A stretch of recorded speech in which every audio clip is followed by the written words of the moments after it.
what's up mga kaitik? Good afternoon pala sa ating lahat. No? Nandito na naman tayo ngayon sa aming itikan. Ngayon pala ay tanghali na. Dito po pala sa aming 3 kulungan, may isang kulungan dito na hindi nila masyadong nauubos yung pagkain nila. Pero ang ginagawa namin, dinadagdagan at dinadagdagan lang namin. Hindi namin binabawasan yung kanilang kain. Bagkus, yun pa rin yung sukat ng pagkain nila kahit hindi nauubos. Kasi maya-maya naman yan nila babalikan at kakainin. Pero dun sa unang kulungan tsaka sa pangatlong kulungan naman, yung kain nila is pagkalapag mo pa lang, iubos talaga kaagad. Mabilis yung kain nila. Pero dati naman tong hindi nauubusan ng pagkain, mabilis din naman kumain to. Siguro ngayon nagsasawa na sila. Ito palang una naming kulungan mga kaitik. Nag-start pala to mag-drop ng itlog is yung edad nila is 4 months and 3 weeks. Pero ngayon yung edad nila is nasa 5 months and 15 days na sila.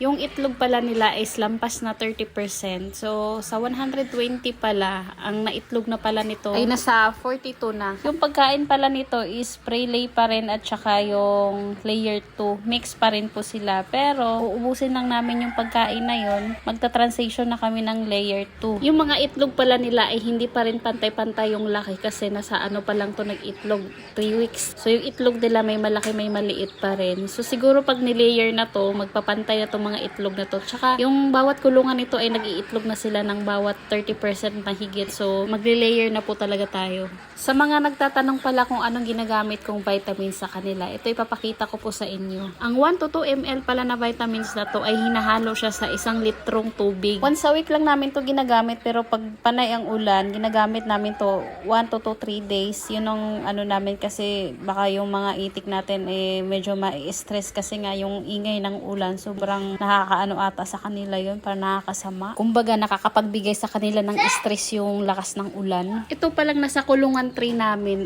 ano na pala to, magsi 6 months na po talaga, tutungtong na siya ng 6 months. Pero yung itlog niya is nasa 45% na po yung production niya.